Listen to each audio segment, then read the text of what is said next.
This is a fan-generated show. If you'd like to support us, please go to jamieglazov.com. Also, don't forget to subscribe to our new Rumble channel. All your support is greatly appreciated. Hello, ladies and gentlemen. I'm thrilled to announce the release of my new book, Obama's True Legacy: How He Transformed America. There's a reason why Mike Huckabee calls it a ferocious and chilling read. Order it now at Amazon.com or at FrontPageMag.com. Thank you, and may God bless you. Welcome, ladies and gentlemen. I'm Jeff Crouere, guest hosting for this edition of the Glazov Gang. I'm host of Ringside Politics and columnist and author and big fan of Jamie Glazov and, of course, Annie Cyrus. And it's an honor to be guest hosting for this program today. We have a great guest who's going to be joining us. But first, I wanted to give a shout out to one of our sponsors. So if you want the best one-on-one fitness training in the LA area and to get in the best shape of your life, call James Richardson now. And here's the number, 541-331-0252. And you can also get a special online training with him from anywhere in the world. So that's James Richardson, 541-331-0252. And we could all use that. No one better than James Richardson. So we thank him for his support. Okay, well, I'm very pleased to bring on today as our special guest, someone I've had the pleasure of interviewing several times on my Ringside Politics radio show. And he's got a great story to tell. He's a White House stenographer for 15 years. And he gathered some incredible information during that time. And he has now written 4 books, including 15 Years of Deplorable and the Case to Impeach and Imprison Joe Biden. We welcome Mike McCormick to the Glazov Gang. And Mike, how are you? Great, Jeff. It's great to be on with you now. Yeah, well, thank you for your honesty. Thank you for your courage. Boy, coming forward and telling the truth about Joe Biden, that takes a lot of courage. And thank you for doing that. Give us, our viewers, a little background into how you got to working as a White House stenographer. Right, exactly. Well, I started in 2002, so I worked for 3 presidents. I worked for President George W. Bush, I worked for President Barack Obama, and I worked 1 year with President Trump. There was a short period of time in the middle where I did another job, and then I came back to the White House in 2010 and worked for Obama and then mostly Biden. And so I've seen a lot of the sort of the progression of how the press has covered up for the White House, especially in the Obama years, attacked President Trump viciously, more than anything I'd ever seen. And, you know, kind of how they fumbled around with the Bush years. So there was a lot there. And we've really seen we're coming to a new era in media, especially out of the White House. President Trump is changing everything. It's a very interesting time to be in America and consuming political news. Okay, so you saw up close and personal George W. Bush, Barack Obama, a little bit of President Trump. But when you were working for the Obama administration, you were really assigned to the vice president's office, Mike? Yeah, right. So back then, Joe Biden was extremely ambitious. He wanted to be the president. And behind the scenes, he was working really hard to do it. And so what that meant was he was wanting as much press as he could. He was so aggressive about getting press. And my job was with the press office. So anytime he got interviewed or was on a foreign trip and was meeting with foreign leaders and doing speeches, I had to be there to record it. I did a lot of phone calls, phone interviews with them. And so, and he was a very unpredictable guy. He had a lot of energy back then. And we all saw what happened to him when he became president. But before he was president in 2020, I was on Fox News and I basically said, look, he does not have the physical stamina or the mental awareness to be president. This was September of 2020. And, you know, I knew, I could tell then that he was a huge let me ask you, I mean, when did you first notice that he was in physical and mental decline? During his tenure as vice president? No, it was after. He was fine until probably about 2019. And I could really notice when he was campaigning in 2020, 2019, 2020. I could just see the way he spoke on the as he campaigned, as he was moving around, the physical activities that he did. He really lost a step. He was, that's what I said on the show. It was with Laura Ingraham. He's a shell of his former self, and that was none of the White House media picked up on that. Okay. Fox News ran it, and it's not like CNN called me. It's not like Jake Tapper called me and said, "Hey, we saw on Fox News." Well, No, Jake Tapper's out there with a book saying, "Oh yeah, he was fading." They didn't want to know that. They covered up for him. but So I was Mike, out there not covering up for him. you were speaking the truth, but a lot of us were watching and seeing a guy in decline, and the media was saying, "What are you talking about? I mean, you're making things up. It's a phony narrative." And of course, we were all right. Right. And the media covered up, and that goes back to your time as the stenographer working with the press. I mean, and getting all the press for Biden. That's right. Was the press supportive of him? Easy to work with? I mean, they were in his corner, right? When he was president, they covered up for him. I mean, I remember CBS News, Nora O'Donnell. She got the first big Joe Biden interview during the Super Bowl when he first got in there in 2021. And he'd only been in there a couple of weeks. And I remember watching her do a promo for it. We've got a 20-minute interview with the president of the United States, Joe Biden. And I'd done those Super Bowl interviews before. They are usually at least 20 minutes, if not more. That's a really big audience. That's a prime time interview opportunity for a president to get his message out. When they did finally the interview with her, it was only 12 minutes long. So they had to probably behind the scenes edit a lot out that they never talked about, but they only ran 12 minutes of Joe Biden. And, this is the same CBS that later was covering up for the, Vice President Harris's fumblings on the 60-minute telecast. Right. So they were doing it from that point on. I mean, as soon as he got in, it was obvious to me, based on how CBS News, Nora O'Donnell specifically, was doing this cover up for him. So back to your time when you were the stenographer and you were witnessing all this, as you wrote in one of your books, you were deplorable while you were doing all this. So you really sort of had to hide your political leanings. That's not what it was. I only had to hide my political leanings when Trump came out. There wasn't much politics to my job. I worked as a contractor. I worked for George Bush. I worked for Barack Obama. I was not in a position to be political. I didn't want to be political. I didn't watch the news. I didn't have, I got to see what was happening in front of me. And what I saw every day in and day out, whether it was with Bush or Obama, was the media would present their narrative, and then there would be what really happened right in front of me. Right. With Obama, it was almost like worshiping him. Right. So it was extremely biased in his favor. Whereas with Bush, it was biased against him. When Trump came in, it was viciously biased against him. I mean, it was shocking how biased. I think they hated him, Mike, from the day he came down the escalator till today. They still hate him. So, your experience is so unique because you saw all those different presidents and you saw how the different media coverage, as you say. But you write in your book about wanting the Joe Biden, the case to impeach Joe Biden. And you saw some things when you were working with him when he was vice president that you found to be very disturbing, and some involved his son Hunter. So explain that to our audience if you could. Right. Well, so I wrote in 2019, self-published a book called 15 Years of Deplorable White House Memoir.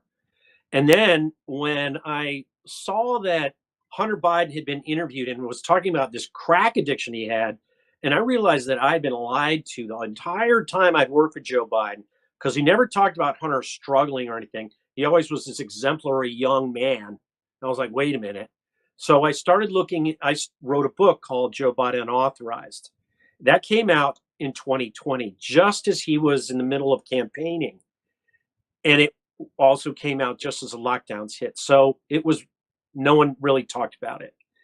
And then I got a hold, because I wrote that book, I got a hold of the Hunter Biden laptop in 2021 in the fall. And that's where I really started to dig into who Joe Biden really was. I was able to go into the laptop, and because I traveled with Joe Biden, I knew where he was at certain points in time. Say in April 2014, we had gone to Ukraine. And I went in the Hunter Biden laptop and looked at the email traffic, and there was Joe Biden committing crimes in there.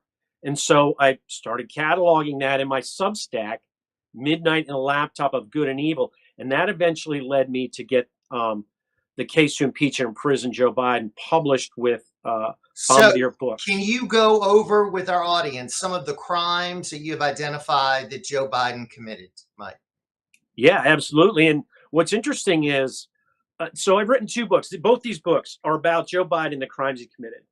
The Almost Insurmountable Evil is about Joe Biden's crimes that sort of led to the Wuhan pandemic. This book, The Case to Impeach and Imprison, is about his crimes at Burisma mostly. So one specific crime, and the reason I'm saying that is because just yesterday, President Trump pardoned Devon Archer. Right. Devon Archer figures largely into both books. He's a central figure in what the Biden crime family is doing. Let's start, Mike, with Burisma. And I think a lot of people know this is a company that had been paying Hunter Biden $83,000 a month to serve on the board, right? And Hunter Biden did not know the language, did not know the country, did not know the business. Yeah, that's right. So April 2014, the crime that I witnessed, and I told the FBI this, and I've told investigators from Congressional House Oversight Committee and Senate Homeland Security Governmental Affairs Committee this. I was on Air Force 2 flying into Ukraine when Jake Sullivan, who was a senior administration official, he was Joe Biden's, he was then his national security advisor, his vice presidential national security advisor. He came to the back of the plane, and me doing my job meant I recorded a transcript with him as a national security advisor, senior administration official, unidentified. But I knew who he was. I was standing right next to him. Well, in that discussion with the press asked him, what assistance is Vice President Biden bringing for Ukraine for energy? And Jake Sullivan answered, well, he's bringing 4 things. 2 of them directly benefited Burisma. And at the time, no one on the plane, in the press and me, knew that Hunter Biden was secretly on the board of Burisma. But he was. He had been in a meeting with Joe Biden in his West Wing office just 3 days before that trip left with Devon Archer. The 2 of them were together, and they met with them. And then emails showed that they were talking about their Burisma, signing him up for the board, and also doing this investment in a company called Metabiota, which is another part of the grift that they did in Ukraine. So that's when I notified the FBI. I said, look, I'm a witness to the crime. And the crime was malfeasance. Jake Sullivan came to the back of the plane at Joe Biden's direction and basically admitted that they were bringing assistance that would benefit his family, specifically his son, who was already secretly on the board of Burisma. Right. And because I knew who Jake Sullivan was, he wasn't anonymous to me. I told the FBI, I said, the guys in this crime are Joe Biden and Jake Sullivan. Well, they never got back to me. And the House Oversight investigators didn't do anything with it. That's why I had to write that book, because, they didn't do anything. So I put it in the book. Let me ask you this. The FBI until recently has been under the control of, Christopher Wray. And of course, he's not going to do anything. But the House has been, under the control of the Republicans. And even under Republican control, they did nothing, Mike? Yeah, they didn't. They didn't even They didn't even ask Devin. They had Devin Archer and Hunter Biden in for interviews, and they didn't ask him about the information that I gave them. And I was, and all they did was they wrote a really lame report about it, which to me just shows I don't really have a lot of confidence in Congress. But now we have a new FBI director, Kash Patel. We have a new U.S. attorney in D.C. named Ed Martin. I've already reached out to Ed Martin and told him specifically, I'm a witness. You should have me in front of a grand jury. I can be a witness in an investigation of Joe Biden. I told him specifically, and I've emailed into the webmaster for that organization. Okay. I haven't heard back. I have yet to hear back from the organization. I emailed U.S. Attorney and webmaster, and we haven't heard back. So that's disturbing to me, Mike. It really is right. that you've not heard back, and that's why I'm glad we're able to share your story on this fine exactly. program. Yeah, So, exactly. And so, I'll keep you posted if they do get back. right. The hope is they should. I think they're very, very, very busy, and Ed Martin hasn't been confirmed yet. The Senate hasn't confirmed him. So when he gets confirmed, But and he gets his. How many people are an eyewitness to a crime committed by a former president? Exactly. Yeah. And they never get to be the witness. And I went to there was a U.S. There was a special counsel, U.S. Attorney David Weiss from Delaware was named as a special counsel by Joe Biden's Department of Justice. Well, all he did was deflect the investigation. Right. I got in touch with him, sent him a copy of my book, sent him a copy of witness stuff that I'd done, the copies of what I sent the FBI. I never heard back. I went to the Hunter Biden trial and got myself into the press declaration they made. They made a brief press statement. At the end of the press statement, I called out to him. I said, I was a witness to Joe Biden crime in Air Force 2. I need to be a witness in front of the grand jury. And they just ran away. They literally ran away from me. So that guy needs to be investigated because he's obstructed justice. Yeah. He committed obstruction of justice by not. That was so widespread. I mean, there was such a cover up. There was such a Department of Injustice. They were weaponized against Trump, covering up for Obama and Biden. Now maybe we can get to some truth, and I hope you're going to hear from them. I hope we're going to hear a lot of information that has been withheld from us. Let me ask you about this. All of us saw that speech he gave before the CFR, Council on Foreign Relations, where he bragged, about withholding the, what was it, $1.5 billion loan guarantee until they fired that prosecutor that happened to be looking into Burisma and Hunter Biden, and they weren't going to get the money until they fired the prosecutor. That's a crime, is it not, Mike? Absolutely, that's a crime. And I was on that trip when he made that. So he did that speech in 2018. He was sort of in front of this group, but he was talking about a trip that he took to Ukraine in December of 2015. And I was on that trip. And what happened was, this is kind of serious. And I put this in my book, The Case to Impeach and Imprison. There was a video that was made of that trip that was made by the White House. Joe Biden does this, remember I told you he was aggressive about getting press coverage. He wanted press coverage of that trip. So they made a special video and they put it on YouTube. And it shows him walking down when he arrives in Ukraine on the beginning of that trip and greeting somebody at the bottom of the stairs. The guy he greeted was Vitaly Klitschko, was the mayor of Moscow. He's a former world heavyweight boxer. Vitaly Klitschko at the time was secretly in the board of Burisma with Hunter Biden and Devin Archer. And they had just had a Burisma board meeting in Dubai. And Joe Biden, Hunter Biden's testified to this. So did Devin Archer testified to this, that Joe Biden called into that board meeting.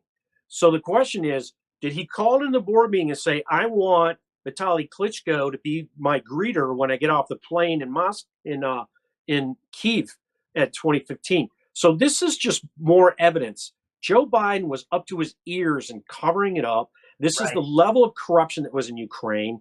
The U.S. embassy was involved in it. And Devin Archer's known about this all along, and he better start going out and telling about it in testimony under oath, so that we can put the criminals that were involved. It's a wide conspiracy. He's the inside guy. It just goes to show you, not only is the Biden family corrupt, but the government of Ukraine is corrupt, is it not? Oh, thoroughly. I mean, Klitschko was president then. He was mayor of Moscow then. He's still the mayor of Moscow. He's like the number 2 politician behind Zelensky. So if Zelensky goes, who comes out? Klitschko? Then we've been giving him billions of dollars. Joe Biden gave them hundreds of millions of dollars in bribes during the time that he was vice president, and certainly during his presidency. And it's disgusting. And so many innocent people died in that war, basically to cover Joe Biden's crimes. It's just disgusting. Yeah, it is absolutely something that infuriates me as well. And I think millions of Americans. Let's talk about something else you said that you've studied, and that is another lie, and that is the Hunter Biden laptop. Of course, we heard during the 2020 campaign that it was, Russian disinformation. We had these 51 national security so-called experts say it had all the hallmarks of Russian disinformation. When I saw excerpts of that video and photos and information, it certainly looked authentic to me. When you looked at it, Mike, did it look authentic to you, or did it look like Russian disinformation? Oh, no, it was absolutely authentic, because I'm in it. I'm in that. There are some things that I did in my work product that are part of that emails. Like, there was a trip we took to Moscow in 2011, and there was emails between Hunter and his aunt and about the pool reports from that trip. And they talk about the stenographer. And then there was one time where I made a mistake in a transcript, and I sent out a transcript by mistake that didn't have the blind copy number. So my name showed up in the send list, and that transcript sort of passed through into the laptop, because all of Hunter's sort of his team and Joe's advisors that were back and forth with Hunter talked about the speech that he made of the transcript. And in this particular case, it happened soon after Beau Biden died. So it was like July of 2015. And Joe Biden was out there. It was basically, I think it was a gathering of I think it was the Equal Rights Association. It was the sort of a gay promotion group. Mm-hmm. And he was joking away with them. And it was like he was just laughing and joking and talking about, when he helped Barack Obama get gay marriage passed and all this stuff. And it wasn't like he was terribly overwrought with grief or anything. So it was a really weird transcript. I talk about that in the case of impeachment. So yeah, it was weird. I mean, so I'm in that. I know from what I saw on that laptop, it was 100% correct. What kind of guy has that kind of incriminating information on a laptop, drops it off at a computer repair shop, and then never goes and picks it up? Do you think he was strung out on crack and didn't realize that he had dropped it off there? I think deep down he wanted to get caught. I think he was a guy who was really strung out on crack, but I think deep down, I think he just was. I think, for a long, long time, that family was doing crimes and covering for Joe. And I don't know if it was what they were comfortable with. I mean, clearly he had terrible issues of guilt and was just doing this drug abuse to, kind of ease the pain kind of thing. I think deep down inside him, he didn't want to do it. Same with his sister. Yeah. She was, racked with sort of a really self-destructive behavior on the two of them. So, whatever it was in that family, it wasn't healthy. And it, he just kind of had it. It was like a cry for help. And we hear that he's sober, but yet again, we hear that somebody left cocaine in the White House, and a lot of people have suspected it was Hunter. And that investigation mysteriously went away, Mike. So yeah, who knows? Right. Well, I hope Dan Bongino can get to the bottom of that. I think he knows how to do that. Right. All right, we're going to take a brief time out. When we come back, I want to talk about your new book, which also goes into the Catholic Church. Yeah. And I'd like to explore those connections as well with our prolific author and former White House stenographer, Mike McCormick. Jeff Crouere here for the Glazov Gang. We'll be right back. I hear every day about the products you all wish MyPillow carried. Well, guess what? We probably do. Slippers, bathrobes, pet beds, blankets, mattresses, sleepwear, loungewear, duvets, comforters, pot holders, aprons, oven mitts, and so much more. And they're all on sale. For example, get our best-selling standard MyPillows for only $14.98. Body pillows, $29.98. 6-piece bath towels or kitchen towel sets, just $29.98. Multi-use MyPillow 2.0s with pillowcase, $9.98. Save $40 on our Spring Percale and Giza Dream bedsheet sets. Any size, any color, and so much more. So go to MyPillow.com or call the number on your screen. Use your promo code to save up to 80% on all MyPillow products. And I've never done this before. When you spend $100 or more, you're going to get 2 standard MyPillows absolutely free. Well, I'll tell you, go to mypillow.com or mystore.com, and you can use that promo code GG21. Get a discount of up to 60% off of all the amazing products. It helps both, of course, the Glazov Gang and the great Mike Lindell. Also, and if you want one of a kind handmade art, be sure to go to Live Up to Freedom Studio. That's LUTFstudio.com. and purchase resin art pieces by our great, fabulous producer, Annie Cyrus. You can use the promo code Glazov to get special discounts there at the great studio and get some amazing items. All right, so we're back with our special guest, Mike McCormick, and wanted to talk about your latest book, Mike, and the connections that you made with the Catholic Church, which has really been struggling, as we know, under the leadership of Pope Francis, who just survived a health crisis. But the church has problems with vocations, problems with people who have left the church, bankruptcies down here in the New Orleans Archdiocese. There's a bankruptcy that the Archdiocese is dealing with. So it's going on all over the country with the pedophilia crisis that is still hanging over the church, and the fact that they shuffled these priests around. And of course, you've got a lot of left-wing Catholic groups that have been helping with the migration invasion that we've had under Joe Biden. Right. So tell us about your new book, Mike. Well, it's, it was interesting because I've been talking about what happened. So the title of the book is An Almost Insurmountable Evil: How Obama's Deep State Defiled the Catholic Church and Executed the Wuhan Pandemic. So what happened was, about a year ago, I started going back to church. I was born a Catholic, baptized young, went to Catholic school till 6th grade, left the church after college for several decades, but last year decided, I want to get back to it. And so as I was going to church regularly, I was on with Alex Jones on his InfoWars show. And I was watching after I was on and watching him talk about something. He's talking about this sense of this overwhelming evil. And at the time, President Trump was going through this horrific lawfare. And it just seemed like the left and the Joe Biden administration was just putting obstacles in front of us that were almost insurmountable. And so I thought to myself, I said, what was the most evil thing that I remember in the Biden White House? What was the most evil thing? It was Joe Biden's relationship with a guy named Theodore McCarrick. Theodore McCarrick was a Catholic cardinal, very high in the Vatican, a good friend of Pope Francis.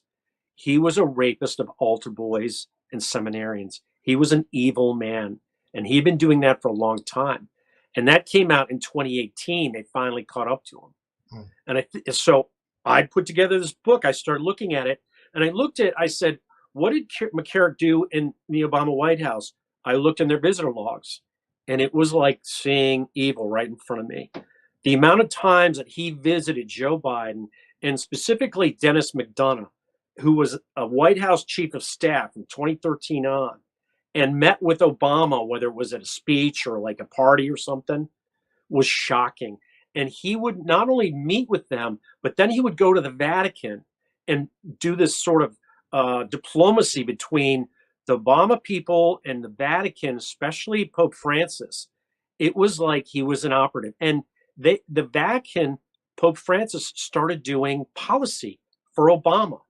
They helped him with the Iran nuclear deal. They helped him set up this invasion on the southern border, something that Joe Biden put together called the Alliance for Prosperity. They helped him betray China's Catholics by turning the management of the Catholic Church in China over to the Chinese Communist Party, betraying the Chinese underground Chinese Catholics. So there was all this stuff that they did that it just started coming out. It was like evil erupting in front of me. Right. The deeper I looked into it, I think McCarrick was a CIA operative. I think the CIA has been in the Vatican manipulating and influencing Vatican policy, and it came to a head with Obama. Do you think and I want to get back to McCarrick, but do you think the CIA is involved in the selection of popes? I mean, I don't know who was involved in the selection of Pope Francis, but they went off the deep end big time. I mean, they had two good popes in a row, in my view. I'm a Catholic as well. Pope John Paul II, Pope Benedict, I thought were solid conservatives. Pope Benedict then maybe gets forced into a resignation, maybe gets pressured, he resigns. And then all of a sudden this left-wing radical comes in and takes over and moves the church in a horrible left-wing direction. Mike, was the CIA involved in that? I think McCarrick was groomed into the CIA as a priest fresh out of seminary. He came down to Washington. He was a New York guy. He spent some time over in Switzerland in a place called St. Galen's, which has now got a really bad reputation with Catholics who follow the predatory sexual activities of the Catholic priests, because there was quite a lot of sort of predatory gay sexual out of that St. Galen's. They call it the St. Galen's Mafia. He spent some time there, and then he came down and went to Catholic University. And at Catholic, he got his doctorate, he got a master's and a doctorate, but he also became a fundraiser. And he started to become a guy who traveled around the world and gave out money. And so he moved quickly up the ladder. The hierarchy of the church made sure he was always getting promoted. And I think it was because they knew that he had contacts in the CIA. And I think he had this predatory sexual activity because he knew he was untouchable. So you're claiming that you think he's the only one who was tied to the CIA, just this one priest, McCarrick? No, not the only, because I think Pope Francis was too. Okay. Pope Francis was in Argentina at the time. This is the mid-70s. And so in the mid-70s, Argentina was ruled by a military dictatorship, the hardcore right wing. They were backed by the CIA. Pope Francis is on the record. It's widely reported. He was connected into that right-wing dictatorship. There's a movie called The Two Popes. Hollywood put out a movie in 2020 where it talked about the relationship between Benedict and Francis. Well, they talk in that movie about what Francis did when he was in Argentina. So this hardcore right-wing dictatorship kidnapped priests, the priests that were then sort of going to they were working with communists, the left wing, the unions, the poor people in the slums. Any priests that were with them were seen as communist sympathizers. Some of them got assassinated. Two of them who worked with Bergoglio got kidnapped and tortured by the right wing. And they thought that Bergoglio betrayed them. And they said that publicly. He said, no, I didn't betray you. I was trying to work for your release. And so it's always been a black mark in his background. And it was called Operation Condor that he did. So this is Bergoglio's past, connecting with the CIA. This is the mid-70s. Right. Then he goes up the ladder. McCarrick goes up the ladder in Washington. And in 2013, they meet. And Obama sets it up through his chief of staff, Dennis McDonough. And, Dennis McDonough in October, in on the day after the Benghazi attacks, September 12th, 2012, he gives a speech at Catholic University. McCarrick introduces him. So they have this connection there. Right. And of course, he fumbles through the speech and says, well, Benghazi was just, there was a terrible video and that's why it was intact. But most of the speech was about Obama's background with the Catholic Church. And McCarrick was a part of that. Also in, Obama's White House, Catholics was Joe Biden and also Tom Donilon, who was a national security advisor. He was a graduate of Catholic University. Wow. So all this happens. And a month after that, McCarrick goes down to Argentina. And then another month after that, he goes to Argentina again. So that's December of 2012. It was in February, 6 weeks after that, that Pope Benedict says, you know what, I'm done. I'm not going to be Pope anymore. I resign. So did Pope Benedict get pressured to resign? I think so. Did they already groom Francis for this position, set it up fix it, so to speak, so that Francis would be the incoming Pope? Right. And that's what McCarrick's job was when he was traveling around the world. And in the 90s, he worked for the State Department. He would travel around the world and hand out money. Okay. And that's what the CIA does, right? They go around the world and hand out money. That's what he was doing. And so when it came time to elect the people in the conclave, he wasn't there as a voter, but he could go there and say, hey, we want Bergoglio to be elected. And he did an influence campaign for Bergoglio. I talk about a lot of that in the book. So why do you think they wanted Francis so much? Because they knew he was a fellow leftist. They knew he would be supportive of their policies. He was pro, obviously, climate change nonsense, pro massive illegal immigration, anti-capitalism. Was that one of the major reasons they liked him so much? It wasn't just Obama. This is a whole globalist thing. So Obama and Biden and the globalists and the World Economic Forum had this whole plan set up, and they needed morality laundering. That's what they needed the Vatican to do. They needed a pope to go out there and say, oh, they're not illegal immigrants, they're refugees. And they did that all over Europe, and they did it into the United States and the southern border. Well, it's amazing the damage that has been done to the Catholic Church, Mike, under this Pope. And it's just very sad to see, as a lifelong Catholic myself, to see what has happened. It's really sad. And now that you're putting all these pieces together, it's an amazing awakening as to, the forces that were behind this, because many of us have always wondered, how in the world did they pick this guy? He's so terrible.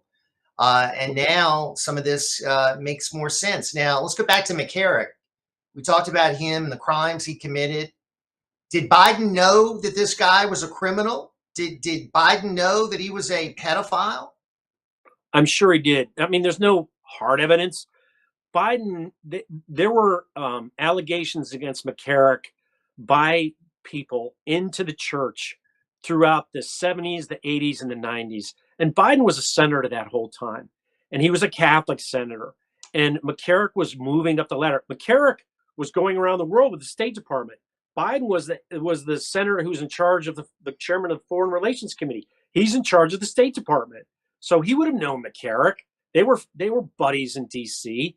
McCarrick was friends with all the Democratic Catholics and a lot of the Republican Catholics too. So yeah, Biden knew, and he, I think, his guys, the Donilon brothers, were all his old time operatives. They're Catholic guys too. And, the CIA was run by Catholics. Michael Hayden at the end of the Bush years was Catholic. He was replaced by Panetta, who was Catholic.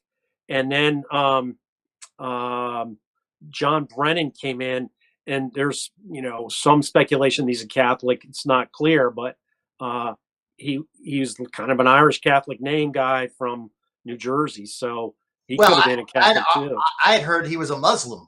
So yeah, there's a rumor out there like that too. Yeah, we don't know. Who knows? But let's talk about that. So Joe Biden has been, characterized as a devout Catholic, And, there's a big show of him going to church regularly and so forth. And I'm wondering, how does that equate? This is a guy who is extremely pro abortion. How can you be so radically pro abortion and be considered a devout Catholic, Mike? He was asked that a lot, and the way he answered it was he just separated the policy from his faith. He said, I go and pray in church, but I'm a Democrat when I have to vote. I'm going to vote for the Democratic Party.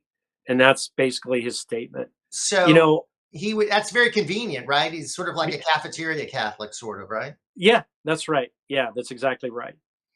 And, he, according to what you're saying, knew very well that this guy was a criminal, yet was palling around with him and giving him access to his high office. So he certainly wasn't doing what he could to clean up the Catholic Church, just the opposite. Oh, the exact opposite. And one thing I did, I looked through the Hunter Biden laptop for McCarrick, and his name doesn't come up. So it was Joe Biden's connection with McCarrick, not Hunter's. McCarrick had a lot of connection to Georgetown University. Hunter was a adjunct professor at Georgetown University while he was doing this bereavement grift. So there's a lot of Joe Biden connection into Georgetown, and McCarrick would have connected with him there too. All of this is just amazing. What a fraud. I mean, the image of Joe Biden as being a, great average guy, average Joe. He's working for the working class. I mean, he's someone who cares about the plight of average Americans. Just the opposite, devout Catholic. The reality is just the opposite as far as, who his connections were, what his beliefs were. I guess all of that now is still needs to be exposed, which is why I'm glad you're writing your books. But I think the more people realize about this, the more upset they'll become that this man was our vice president for 8 years and then our president for 4 years, and he's never been brought to justice. Mike, do you think he'll ever be brought to justice? I hope so. That's why this Devon Archer thing is important. Devon Archer played a big role in a lot of this. They've got to do an investigation. He's got to be an interview witness under oath that tells the truth about everything that Joe Biden knew and Hunter Biden knew. Because Joe Biden was at the heart of it. One of the things that happened with the child so this is 2014. Joe Biden Barack Obama has gone to the Vatican in March of 2014. As soon as he comes out of the Vatican meeting with Pope Francis, all of a sudden, all these kids start showing up at the southern border. It's called the Unaccompanied Minor Crisis of 2014. At the time, one of the places where they were coming from was Honduras. Honduras had a president then named Juan Orlando Hernandez, who was smuggling cocaine in the United States by the ton. The CIA knew it. The Department of Defense knew it. The Obama-Biden administration knew it. The DEA had this guy's brother on tape saying, we're smuggling drugs with the government and no one can stop us. And that was in 2014. All of a sudden, all these kids start showing up. So what does Joe Biden and Barack Obama do? They get McCarrick in there for all these meetings. They bring the presidents of 3 small countries, El Salvador, Guatemala, and Honduras, to the White House, and they announced something called the Alliance for Prosperity. And they gave $500 million of our taxpayer money to this drug smuggling, human trafficking guy from Honduras who was sponsored by the Sinaloa cartel. They knew all that, and they gave him our money. And the Catholic Church was part of it. There are rape trees along the southern border right now because of what Pope Francis, Theodore McCarrick, Joe Biden, Dennis McDonough, and Barack Obama did. There are rape trees there for the crimes they did with the Alliance for Prosperity. Instead of stopping illegal immigration, stopping child trafficking, they accelerated it. They knew it was going on. They enabled it, empowered it. They funded it, and then claimed that they were doing something about it, which was actually another lie. They're just making it much worse. I mean, how many? We heard during Joe Biden's term, there were like 350,000 missing children.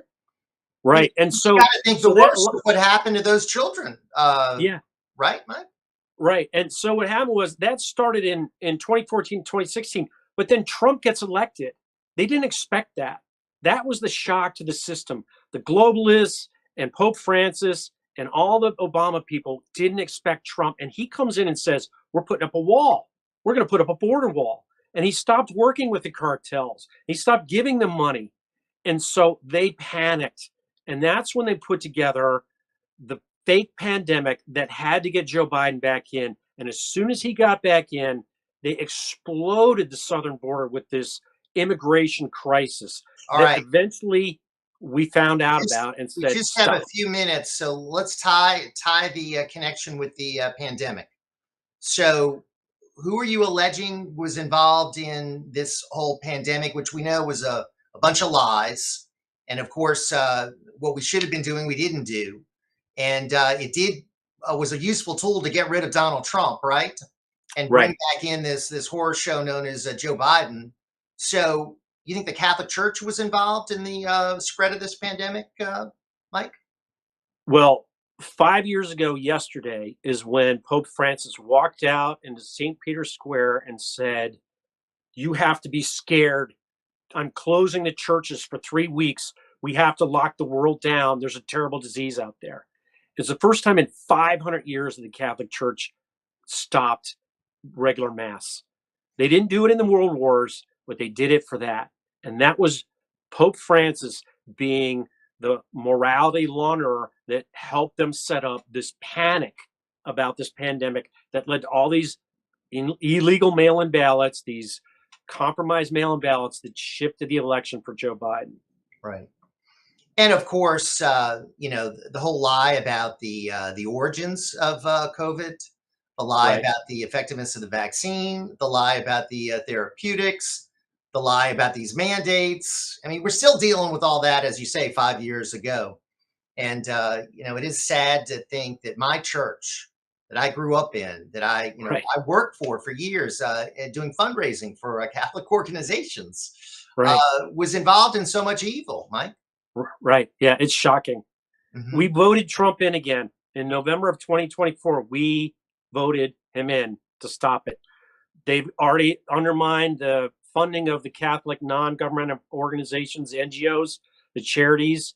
They've taken that money away by removing it from USAID control. So there's hope.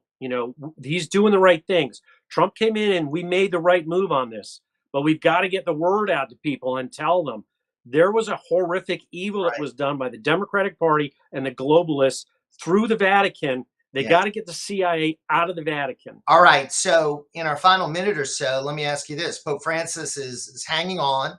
He's 88. I don't know how much longer he's going to be Pope, but is the fix already in for there to be another Pope like Pope Francis, another leftist globalist? Or can we get back to a Pope that can actually bring sanity and bring back the real focus of what the Catholic Church should be about, and that is saving souls? Well, exactly. And so I write in the book about a guy named Parolin. Parolin's now Cardinal Parolin is now the Secretary of State. So he would be the next in line. A lot of people think he's going to be the guy. He can't be the guy. He's as criminal as Bergoglio and as McCarrick. He's all part of it. So we have to get an investigation into what the CIA and the Vatican did before the conclave comes, so that people know. The best way is get the word out. I'm trying to get the word out through the book, and thank you for having me on to tell people. I want to thank you for your courage in writing these books. We're linking to your site there where people can go to. So what's the best place for people to go to get all your books, Mike? You can get my books on Amazon. Amazon has an almost insurmountable evil, how the deep state defiled the Catholic Church and executed Wuhan pandemic, and also a case to impeach and imprison Joe Biden. Mike McCormick, thanks so much. We look forward to visiting with you again very soon. And I want to thank the lovely and talented Annie Cyrus for her great work as our producer. I want to thank Jamie Glazov for the honor of hosting the Glazov Gang here this evening. And you can check out more about me at my website, and that is cruair.net. Until next time, thank all of you for joining us. And don't forget to support all the wonderful people here at the Glazov Gang. And go to jamieglazov.com to learn more about how you can support this fine program. We'll see you next time. This is a fan-generated show. If you'd like to support us, please go to jamieglazov.com. Also, don't forget to subscribe to our new Rumble channel. All your support is greatly appreciated. Hello, ladies and gentlemen. I'm thrilled to announce the release of my new book, Obama's True Legacy, How He Transformed America. There's a reason why Mike Huckabee calls it a ferocious and chilling read. Order it now at Amazon.com.